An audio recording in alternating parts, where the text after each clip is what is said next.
There is a space where you are all you need, where you are all you want. All there is here. Welcome to the Source Connection, conversations about who we truly are, the possibilities of creation, and the new earth we are birthing. With your hosts, Tarah Long and Liz B.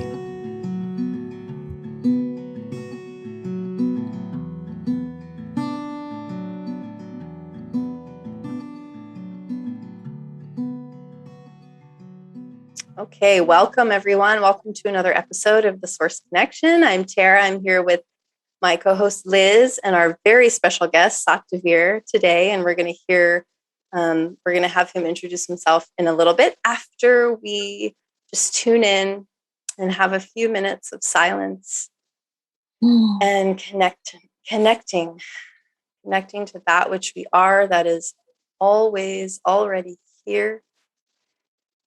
So go ahead and relax as you need to and let the body breathe how it wants to breathe in this moment without trying to change a thing.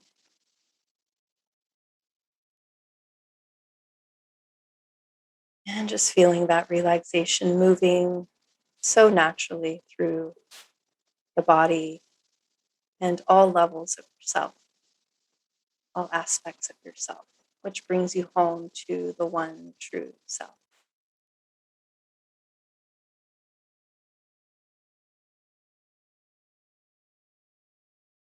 Just feeling that deepest sense of you.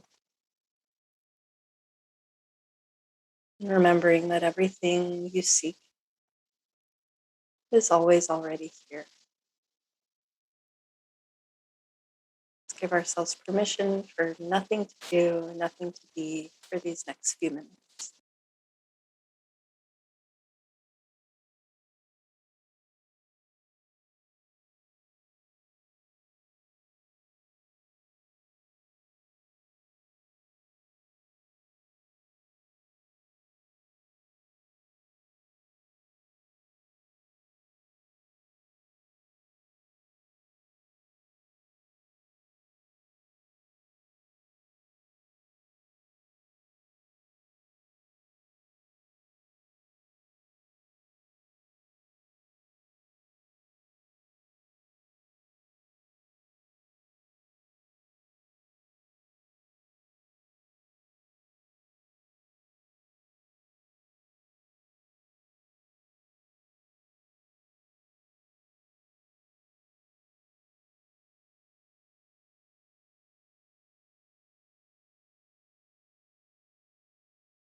And you can repeat that phrase to yourself if you'd like. Everything I seek is already here. Everything I am is already here. The freedom that I want, that I seek, is already always here.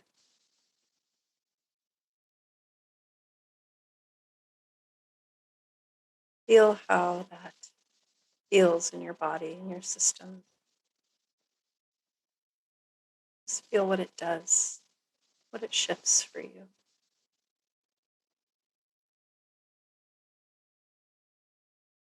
And that's a mantra, if you will, that you can use at any time, any place, in the middle of your busy day or sitting down for meditation.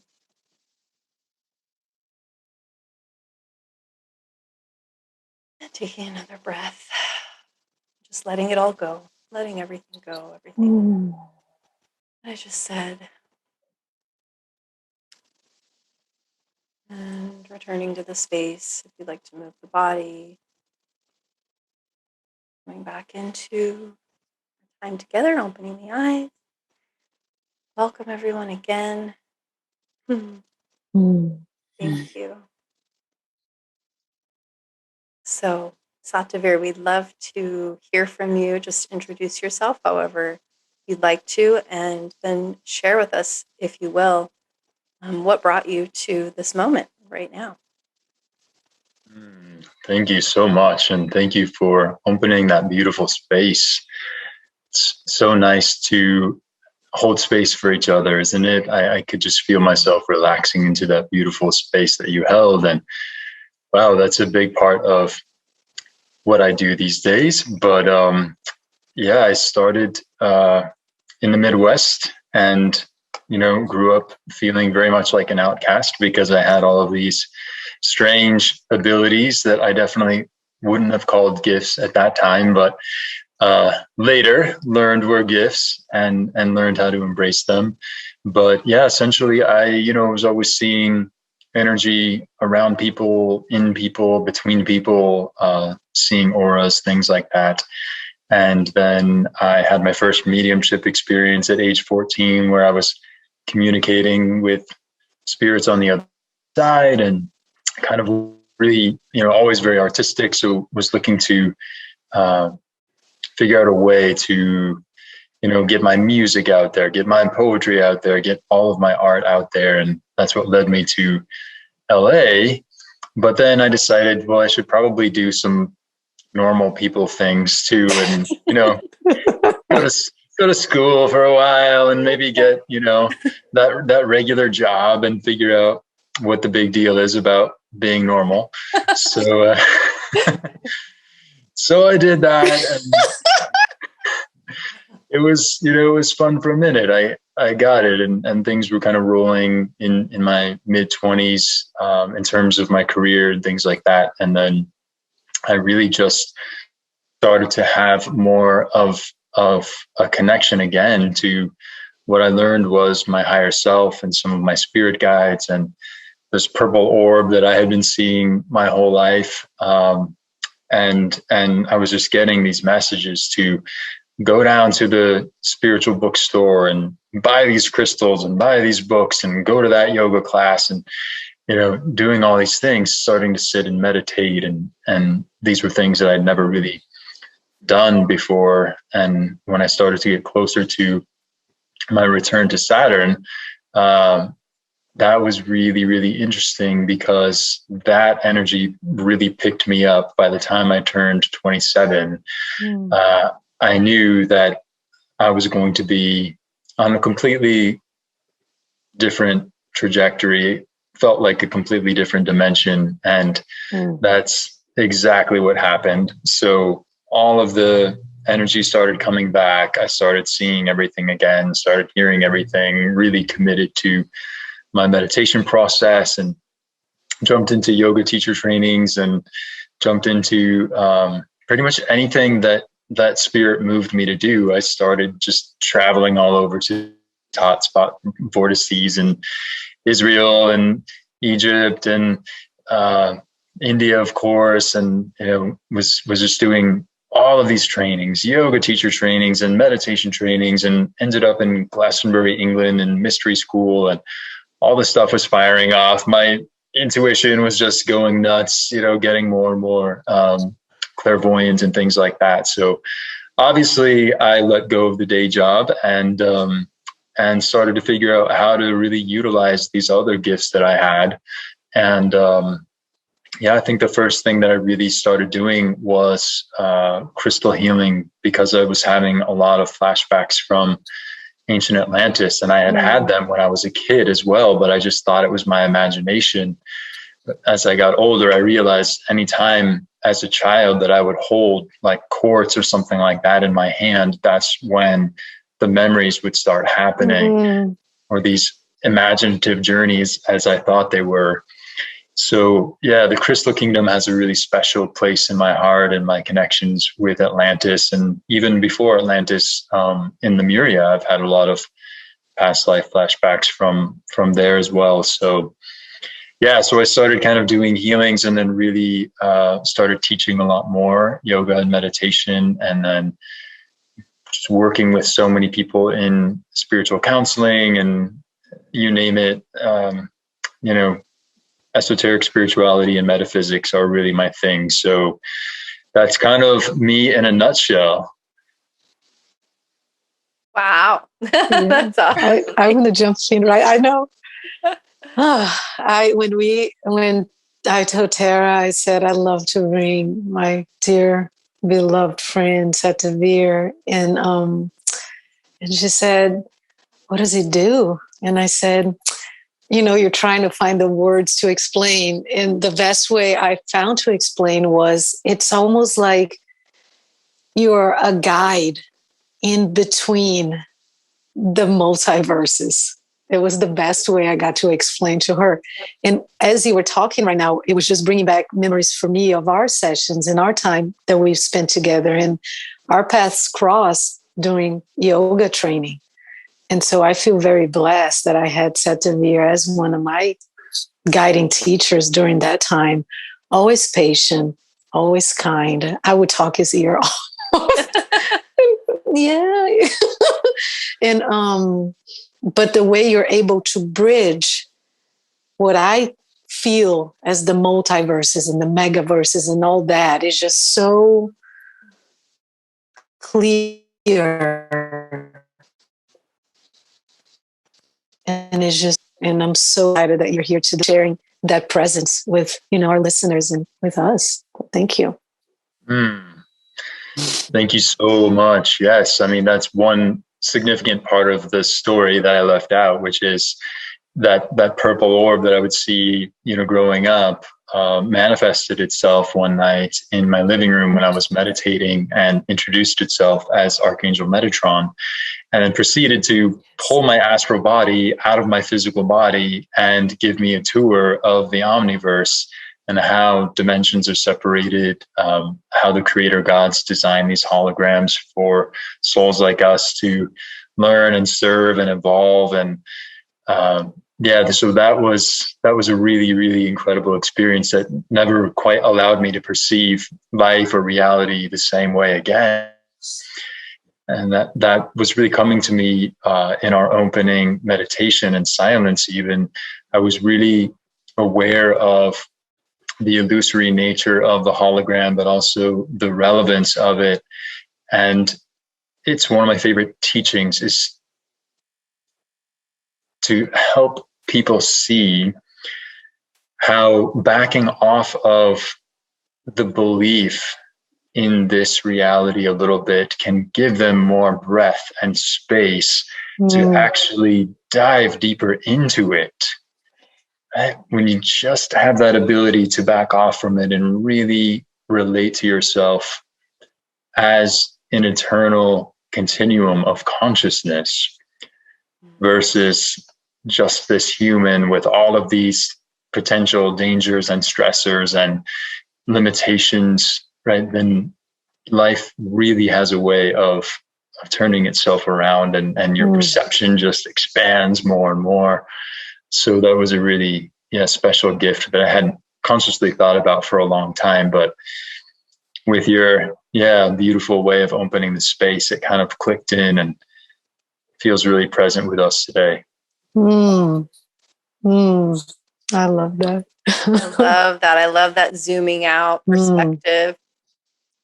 And then everything is different, from our microscopic little minds and how we're seeing things. And so I'm wondering what that was like for you, Sat Devbir, like in your experience of what was that sort of progression like? And because once you have that sort of direct experience of that, this is what I am. You can't go back, right? You can't unknow that or unsee that or whatever. So like, did you have a moment? Was it a slow progression? Like, what was that like for you? And what did it look like, the embodiment of that in your life? Because a lot of people have that notion that it's one or the other, but as we know, it's all the same, and it feeds, that embodiment of that knowing is what we're here for ultimately. So what was that like for you? Oh, I mean, you're absolutely right. I was just seeing how in the quantum field, all versions of us are always connected. So absolutely, it's all the same, right, unity consciousness is really just even relating to unity consciousness is the key into the quantum and everything that exists all at once and the timeless space. But yeah, before we go too much further into that, let's break it down. So for me, the embodiment of it took a very, very long time, because we're talking, 2007, 2008, like that time period where we were still really in the lead up period to the shift into the age of Aquarius, and kind of waiting for that 11, 11, 11 to happen, and then the 12, 21, 12 to happen. So during that time, things were even more dense than they are now, right? It was like a little slower. We didn't have all of these really advanced souls on the planet like recent years have brought. All of these crystal children and indigo children are now here supporting the consciousness shift and helping to move us onto the new paradigm. But at that time, it wasn't so primed, and the percentage of people who were really having those kinds of experiences, it was a lot smaller, even though it doesn't feel like that long ago at all. Right. The world was actually very different. So for me, it was immediate, of course, having that experience and then jumping back into my body and thinking, whoa, that was amazing. Now what? And certainly the shift in perception was immediate. So, right, that part was kind of like, oh, right, I've heard this analogy a lot, that life is like a video game, or we hear people talk about the world stage, and we're all just playing a character, but it's not our true identity. And, that all started to make sense. But of course, usually what we do first is conceptualize things. So that made sense to me, mentally, intellectually, but it took me a while to unpack and really figure out, okay, how do I allow all these facets of myself to coexist in the most balanced way? So I went through a couple of years, like only wearing robes and refusing to wear shoes, and like certain places, like I just can't stand the energy of the grocery store. So it was that whole situation. But it did give me space to explore the spectrum, right, of what is it like to be that high in the clouds and sort of that connected on the soul level, and then realize, oh, but I came here with a destiny. I came into a physical body like all of us do for an important purpose. So how do I bring myself back down and find that balance point between the density and the light that I had then experienced, and then kind of bringing it together as nature always seeks balance. So, so I feel at this point really excited about having had a lot of these metaphysical experiences. I have supernatural experiences happening all the time, even in my client sessions. It's remarkable, but also not giving into the fantasy of it all, always looking to see, okay, when I have an experience like this, how does it break down to the pragmatic level, and how can I share it with others in a way that can empower them? So, Archangel Metatron and all of my guides and my higher self, they're all empowerment-based energies, frequencies, teachers. So I want everyone to be exponentially more powerful, more psychic, more of everything than I am. I just want to see everybody really, really embodying their gifts and their abilities. And I feel like a lot of people are actually a lot more enlightened than they let on. It's not really felt safe for people to kind of come out of the spiritual closet and really be and communicate transparently about things they've seen, things they've experienced, abilities they have. I think there's a lot of fear in, coming forward with that kind of stuff. And it's pretty powerful for me to kind of work with people and see their abilities and see them opening up and see those emotional releases, even of like, wait, I can talk to you about that spirit that I saw, or that, whatever their experience was. And it's like, of course, people who aren't even looking for those experiences have them every day. Yes, so yeah, a lot of grounding. I was just going to get to that, because you talk about the time-space continuum that we're experiencing here as these bodies, right? And how sometimes the perceived notion of time moves in a certain way in our ability to comprehend, but there's so much more at play. And how have you been able to integrate, and what does that grounding look like to you? Because I feel like being a complete being in such pressurized times, it may look different for everybody. And so what does that grounding look to you? What do you do to support that grounding and that connection and that state of equanimity and balance? Oh, yeah, beautiful question. And I really feel like I'm cheating at life a lot, because I have such an integrity in the work that I do that I'm always coming back to, how do I embody this teaching? When I come into alignment with really important high-level information, I have a really strong devotion to embodying that. But that's not just for me. That's because I also feel an obligation to really walk my talk for all of the people that I'm working with, and the classes and things that I teach. So it's it's definitely my life hack doing this work. And I really bow to people who are doing other things, following their, artistic passions, or working in corporate America and, wherever. And, that's like a whole nother level of being able to sustain this frequency when you're going into all these different environments, where I have the luxury of kind of being in this spiritual bubble. And it's not really fair. That's my point. And people are always like, how do you stay so centered and balanced and you're always happy? And I'm like, well, I have no children. I have no boss to answer to. I kind of have it easy in many ways as well. But no, I'm really devoted. And I think, I would be regardless to integrating the teachings, because I got a very important message from Metatron years ago, which was knowing is so much deeper than describing. So, right, we hear these teachings that we resonate with, and we read books that we resonate with. And then when we hear them again, we say, oh, I already know that. But it's because we've heard it before, or we've read it before. Do we really know it? If you're claiming to know something, that means that you fully embodied it. Otherwise, you're just still describing it. Otherwise, it's a familiar concept. But knowing is very different than describing. So I always keep that in my back pocket. Do I want to be describing something, or do I want to be sharing, communicating, living from that space of knowing?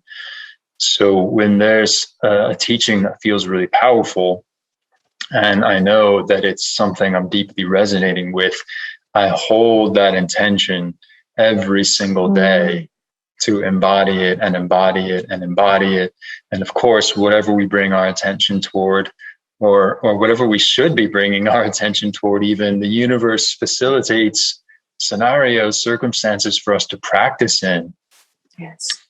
And it's kind of amazing, right? Even the things that you're pushing away, the universe always brings you. When I was younger, I would really, I'd really bump up against different personality types that I didn't prefer. And I'd be like, why is that person so abrasive? Or why is that person so obnoxious? And I'd have these opinions and preferences and maybe judgments. And of course, the universe would just bring me more of those people so that I could clear that energy and learn how to accept and embrace and understand more. And I really believe that, the greatest form of ignorance is rejecting that which you don't understand. And I can say that from experience. Wow. Mm. We could do a whole podcast on that statement, right? I know. That's so poignant. Whoa. So good. So yeah, but in addition to that, just to fully answer your question, I do just super practical grounding techniques too. Like, everybody does not everybody, but hopefully there's a good amount of people doing the earthing right now, and making sure we get out into nature. I do my spiritual hygiene meditations all the time, where I'm just setting a grounding cord from the base of my spine to the center of the earth, pulling a flush of soft cosmic gold light through my aura, through my body, through my chakras, letting go whatever doesn't belong to me, whatever's not serving me. And I do super, practical visualizations. And the spiritual hygiene piece really helps keep me grounded. And if I feel like I'm spinning too much, because I am Sagittarius, so I always love having a million projects at the same time and all the fire and whatnot. So if I feel myself spinning too much, I touch my hands to my chest, right? Some of those mindfulness presence type of exercises or tools I use a lot for myself as well. It's really hard to be checked out somewhere else when you're physically aware of touching your own body, touching your own heart. It really brings you back to the moment. So I really use all of those tools. I love the simplicity of that, for everyone out there too. It's just taking a breath and just touching your heart, your body, remembering that you're in this body and it's here for a reason. Yes. Super simple things really can be I often notice that people think it has to be so complicated. I got to get my morning routine and there's 18 million things on this list and I got to do them all or else I'm not going to have a good day or whatever. And, just like at the beginning of meditation, just remembering that it's all right here and that awareness of just bringing it back in every moment, that wholeness. It's so simple. And like the simplest things to me seem to be the most profound things. So thank you for, oh gosh. I guess it's kind of switching gears, although it's all the same, right? But so we are in a very extraordinary time on this planet, as we all know. And those of us who have been on this, spiritual path or whatever, it's been a crazy ride for everybody this past year and a half. I read a meme or something or a quote that said, if you haven't died and come back to life at least 3 times in the past year and a half, we can't be friends. Like if you haven't died to yourself somehow, and that's funny. So it's just this, we're purging so much collectively and individually. So how have you navigated this past year and a half? What has felt relevant for you to bring into your awareness to shift, maybe about yourself or how you show up or anything, just whatever feels good to share. I mean, you said it, you made a really, really great point in terms of these many dark nights of the soul that people are going through and shedding these layers of identity. That's been really important. And I've been doing that too. And that goes back to what I was saying about recognizing yourself or your core identity as this eternal continuum of consciousness versus this is my gender, this is where I grew up, these are who my parents are, this is what I do for work, all the things. But it's like that's where you started on accessing the pure awareness that's underneath all of these layers of the false self that we carry. So I love looking at, where am I still really identified in terms of any number of those things, and how can I back off of it and get a little bit more comfortable being nothing?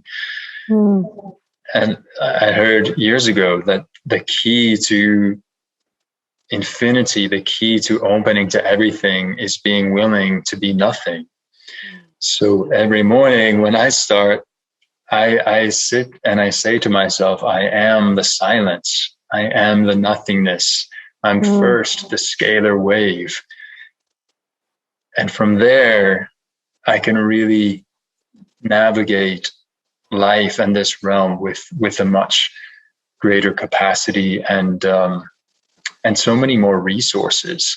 So I would love for everyone to be able to utilize this time to disidentify from all of the things that we're inadvertently pushing away. When I say, I like blue and your favorite color is red, then, right, we have all these things that we identify with, and it can create that divisive dynamic between us and others.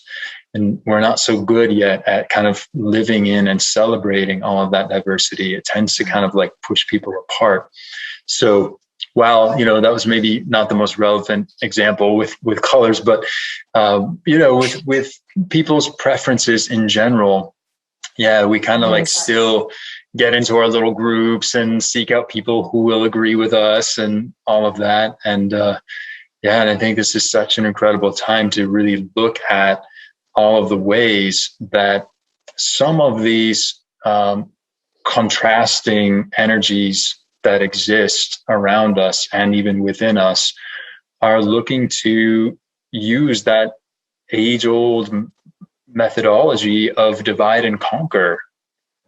Yeah. And you don't buy into it as much when you're disidentified from all of your own preferences. And when you get to know your biases and you get to know your triggers, then you're not as easily pulled into all of the chaos and all of the drama that's really, really easy to get pulled into right now.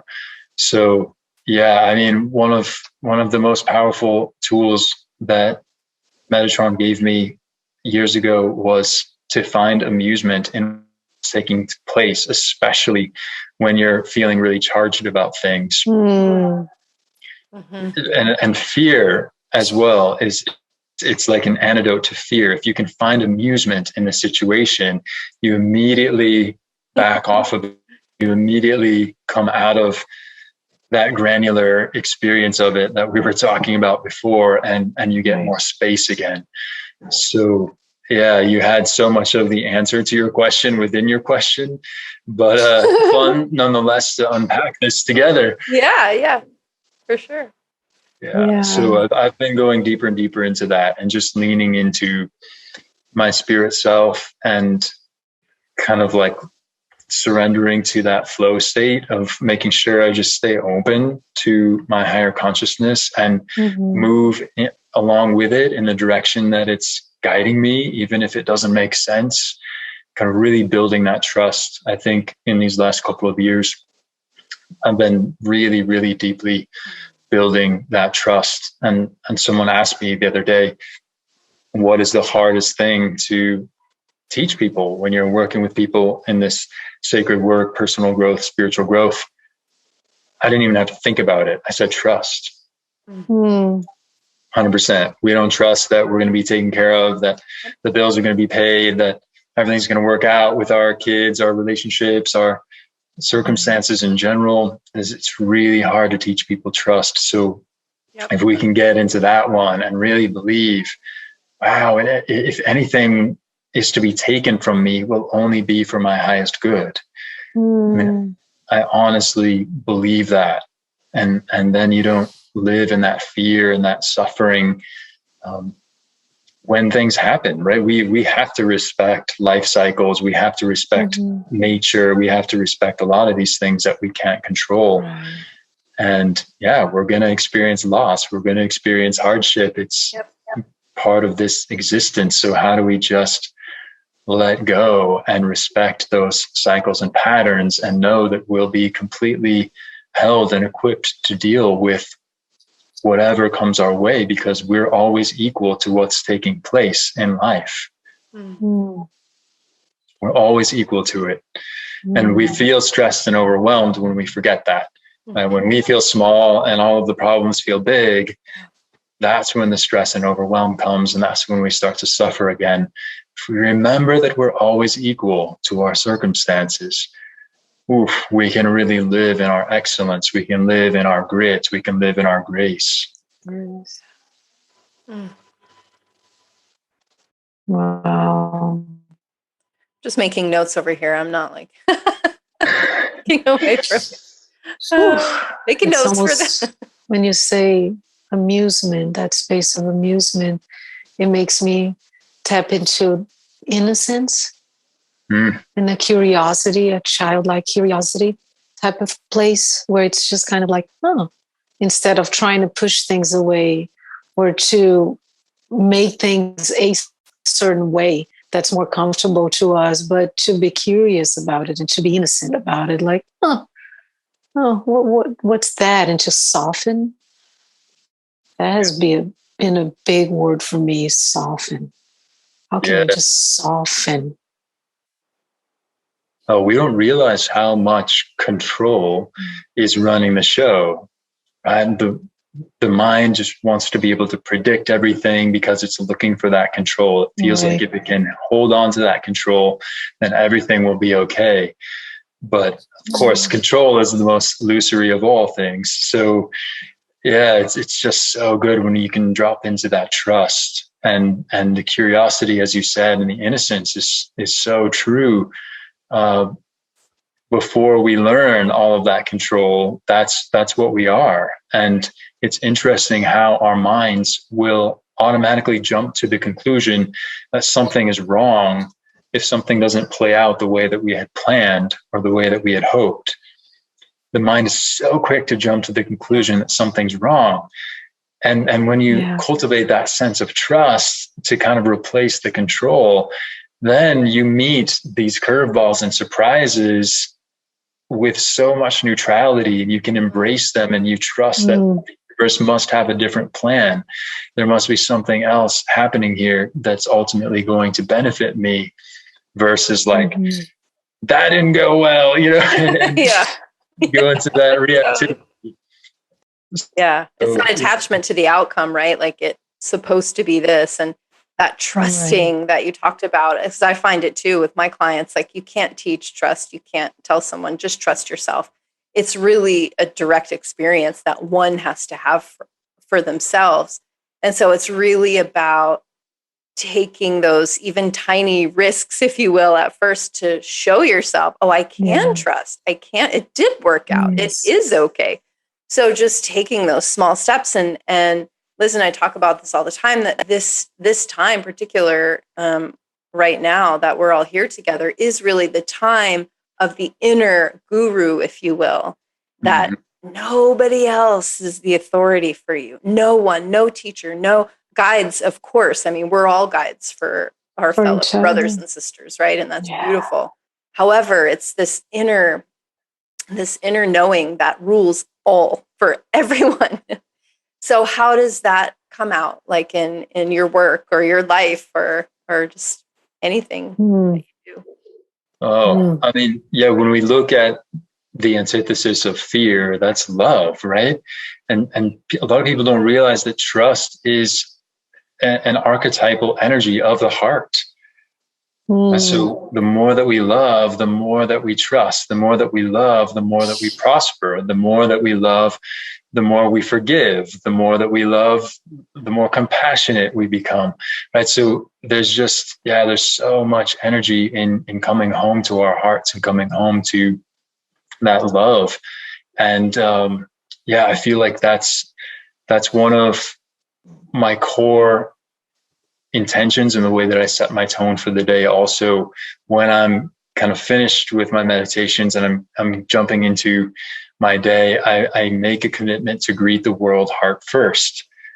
And that's good physical posturing too, right? Shoulders back and down, chest lifted, but also energetic posturing. And then you put yourself in that vibrational alignment to really, kind of see that reflected around you. And that's the beauty of accessing the inner wisdom, the inner self, that inner guru you're talking about first, is then you're not externalizing things. You're not making your happiness contingent upon that next purchase or that person's approval, or And yeah, that next teacher that's going to enlighten you, like you're literally enlightening yourself 100%.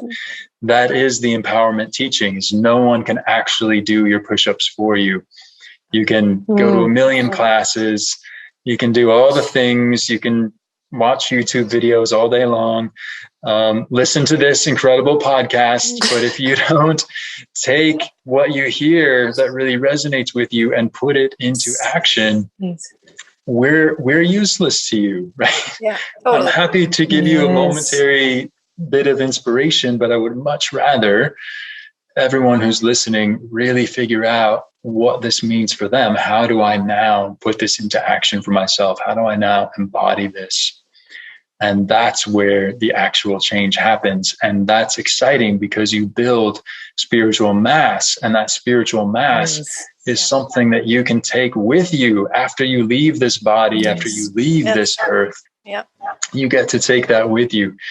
Gathering things is not a sign of intelligence, right? Gathering wisdom, gathering energy, gathering spiritual mass, that is a sign of intelligence. Gathering things is not a sign of intelligence. Right. Yeah. Oh boy, that leads to so much. I'm here feeling all these words, and yeah, I think if anything, everyone who's listening and taking a moment to really letting that sink in,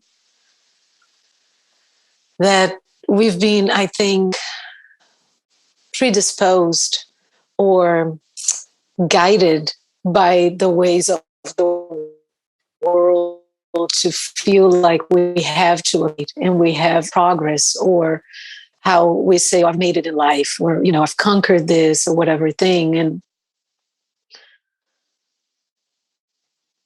what does it really feel inside? I feel like that's the point of really touching in. And you spoke about the heart, and it's so beautiful that because every time I'm teaching yoga now, I'm always saying lead with the heart.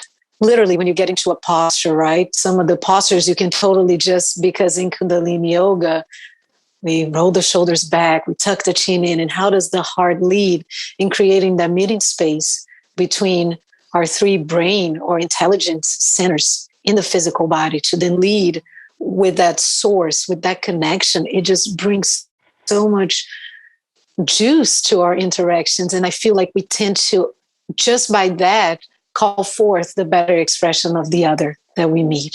And immediately it's an invitation to that place in themselves.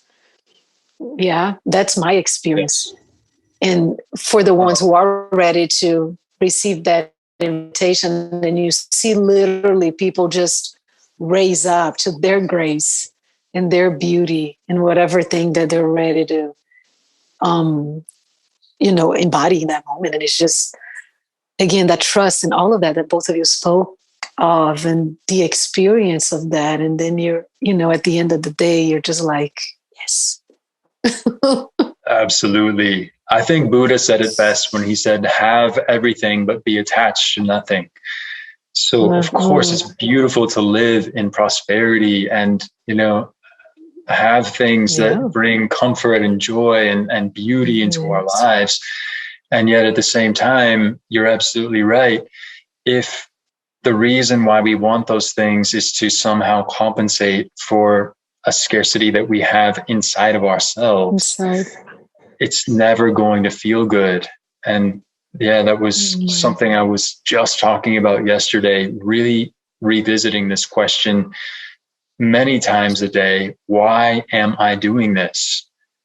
If I'm doing this to impress someone else or get back at somebody or to prove something or to feel better about myself, in some superficial way, you'll just end up perpetuating more and more emptiness. But if you're coming from that place of fullness and that devotion to exploring the internal wealth, the spiritual wealth that's inside of all of us, then the reflection of that prosperity and that state of consciousness will come as well in the outer world, of course, in all the ways that are most relevant. And that's where you feel fulfillment, because things alone never lead to fulfillment. And we talk about it all the time, but it's really hard for people to truly wrap that around their minds, because, as you said, the world has entrained us to just keep gathering, and that's a sign of progress. That's a sign of success. And when you make a deeper connection to cultivating that relationship between you and yourself, the inner self, the heart, the soul, the higher self, all of these different pieces of intelligence that we all have, then you get a lot more connected to the real goals, right? The real purpose of what your soul is truly here to do. But most people don't take the time to do that. So the only thing they know of to do is just get a better job, get a promotion, buy a nicer car, buy a nicer house. That is the progression. That is the pattern. But that's for people who aren't really paying attention, who aren't really connecting to themselves, who aren't really tuned into what the real goals are.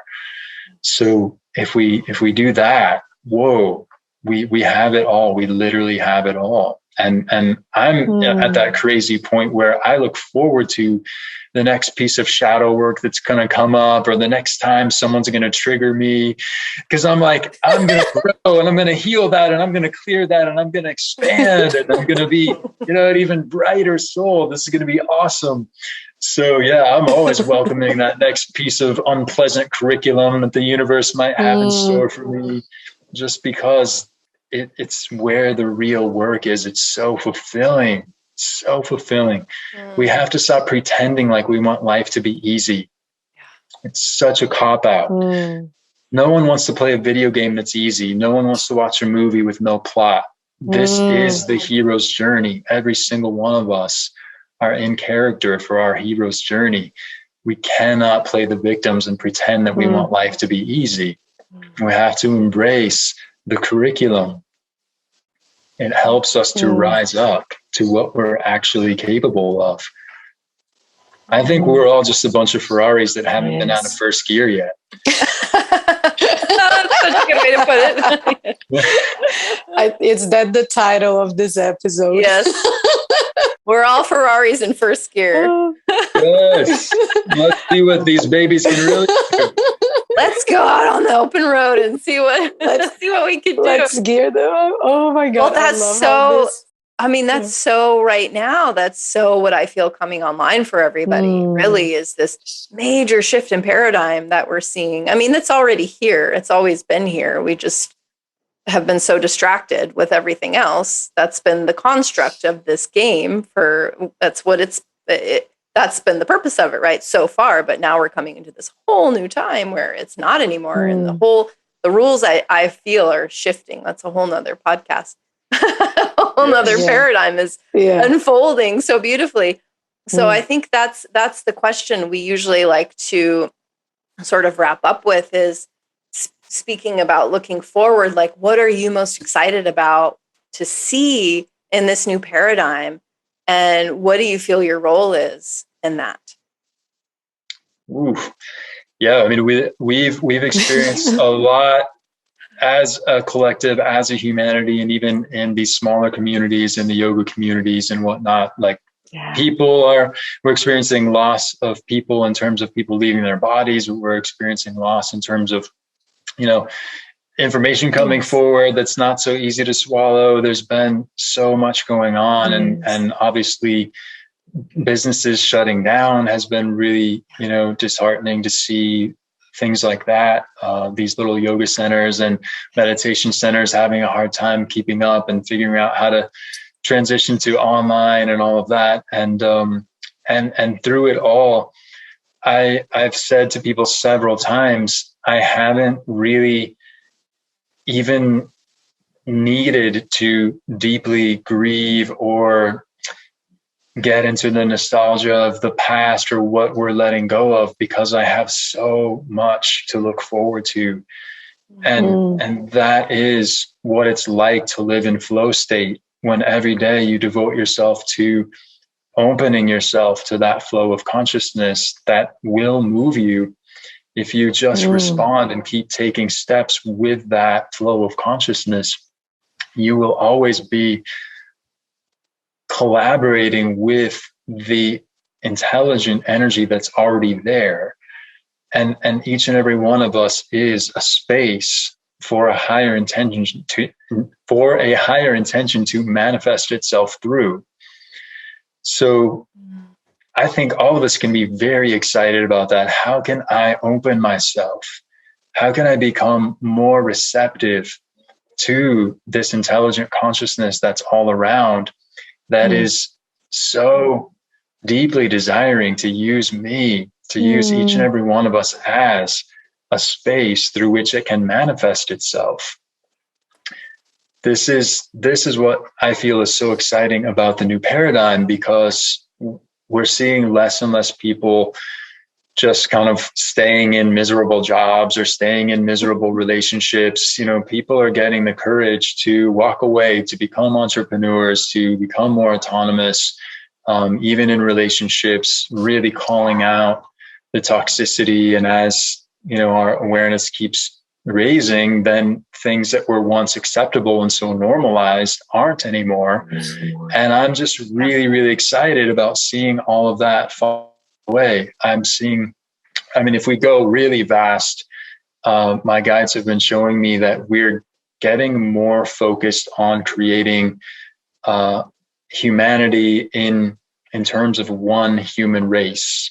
People are getting much more attuned to that direction of unification. So instead of being so identified with these different races around the world, we're starting to identify as one human race, which is so beautiful.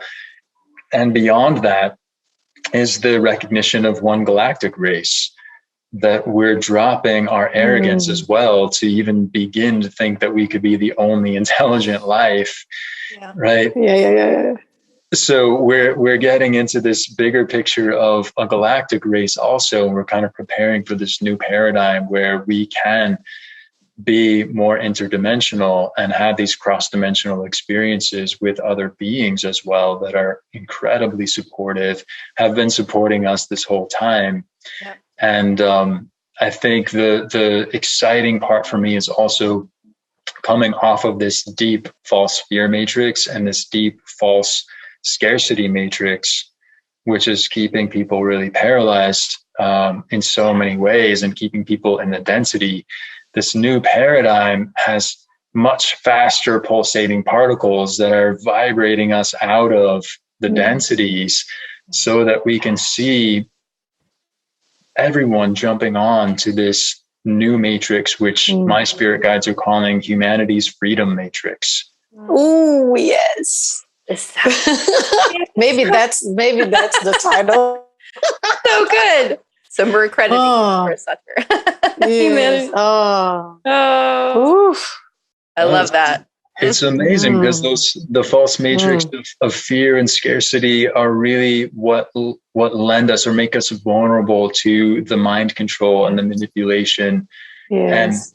And I mean, maybe this happened to me this morning because we were going to have this conversation today, but I was in the shower and I smelled my pits, right? And my pits did not smell so great.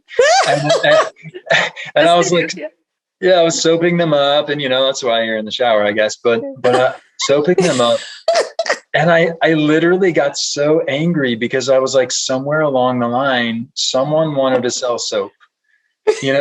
Like someone just wanted to sell soap, and we made this world agreement that we couldn't walk around with our natural scent, smelling like ourselves. Oh my God, we can't have our own body odor. No, and so then somebody wanted to sell, this other thing with the aluminum deodorant, and then somebody wanted to sell shaving cream, so they told women they weren't allowed to not shave their legs, and there's like all this crazy manipulation that happens. And that's just, the silly examples of marketing and, all of that. Yeah. But how many other ways are we being fooled into things that we don't need, limitations that don't need to exist? And all of that we're awakening to, and we're taking our freedom back. We're emancipating ourselves from the mental cages, from the old paradigm cages. Yes. And it's just, I mean, I just have chills talking about it. Yes. We have so much to look forward to. It's such a powerful time. So we gotta take advantage of this time and get good at getting quiet with ourselves. The definition of self-love that my guides give me is being willing to sit with whatever rises up within you, not suppressing, not avoiding, not pushing down. Self-love is sitting with whatever rises up from your emotions, from your mind, from your inner child, from those exiles, those wounded parts, whatever they are. If you sit with them, they can get their needs met. They can tell you what they need, and you can make that happen for them. All of us have so many resources to take care of ourselves so that we're not disempowered anymore, but we really can jump onto that new matrix. Mm. I love you. What a beautiful wrap up. That's so beautiful. Yes, that's that whole inner knowing and guru just coming out. This is the time of that. 100%. This is the time. This is the time humanity discovers it's a Ferrari, right? Some are Lamborghinis and some are Porsches, and they're just like, what? Here I was thinking I was whatever thing. One thing the whole time, and here I had all this other power I didn't know about. Yeah. It's incredible. I'm so grateful. So grateful to be here with you. You all, really. I have a question for the guys, though, just really quickly that I thought, and maybe Sat Devbir will be able to tap into that, but a lot of, and I know we're wrapping up, so I don't want to make this long, but a lot of cultures and indigenous cultures and religious texts have predicted these times, right? In different ways to their own particularities and how kind of play out, and a lot of words about this time. And I guess I don't know if I have a question, but it is a question. And I guess it doesn't matter at the end, but how do your guides or what you're able to tap in when you look at this big picture? And in this big picture, the time is just it's such a construct. It's a limited construct that we experience, but is it going to still be bumpy for a while? That's my question. Yeah. So, I mean, it's the age of Aquarius is kind of described as this golden age within this longer Kali Yuga, this dark age, right? So if we look at it from that perspective, you're 100% right. I mean, all of these different indigenous tribes that we're so deeply connected to these rhythms and cycles are completely aware of everything. And yeah, I think that the best answer, what I'm hearing from Metatron at the moment is yes, it's going to be chaotic. It's going to be turbulent, and we have everything we need to make that feel smooth, right? To make that context for ourselves to ride the waves really well. We're just all getting better and better at surfing. So our former selves would have a really hard time dealing with what's happening now, dealing with what's going to happen in the coming months. But yeah, it's like we're all deeply equipped to handle it and navigate it well.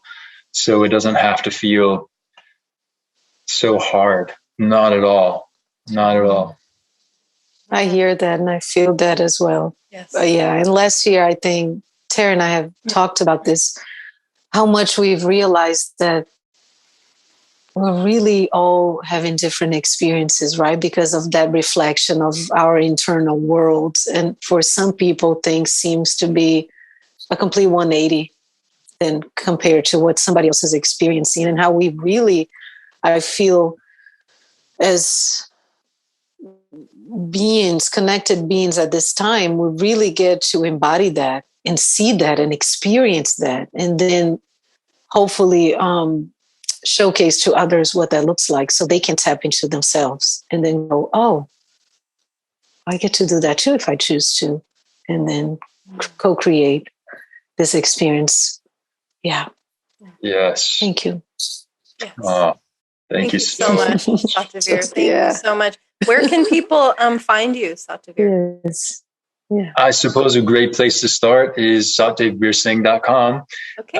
My website kind of links out to Mansion of the Heart University, which is my online university for a lot of different trainings and things. And hopefully I'll be able to get back to those Reiki trainings and things like that too, that are more in-person events. And I have a really great Crystal Academy program. But on my website, there's also a virtual version of that, an online sort of mini version of that. So lots of fun things I'm always up to, and appreciate the community. Yeah, thank you so much. Thanks for being here with us. I know all our listeners are super grateful, and we will see you again soon. Yes. Absolutely. Yes. Thank you, Sat Devbir. Thank you. Lots of love. Lots of love. Much love. Yes. Lots of love. Blessings.